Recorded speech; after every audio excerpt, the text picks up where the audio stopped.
मऊ, मोकळे आणि लुसलुशीत असे कांदे पोहे बनवण्यासाठी इथे मी एका भांड्यात पोहे घेतले आहेत. पाणी ओतून स्वच्छ धुवून घ्यायचे.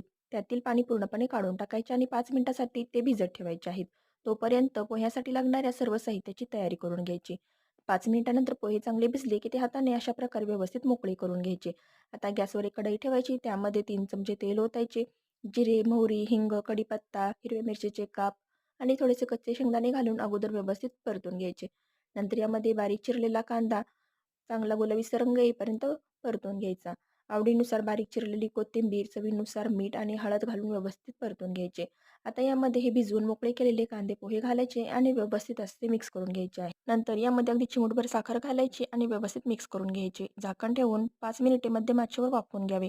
पहा, अगदी छान अशी हे पोहे वाफवले गेलेले आहेत. बारीक चिरलेली वरतून थोडीशी कोथिंबीर घालायची आणि अशा प्रकारे मऊ लुसलुशीत असे कांदे पोहे तयार आहेत. या मग नाश्ता करायला.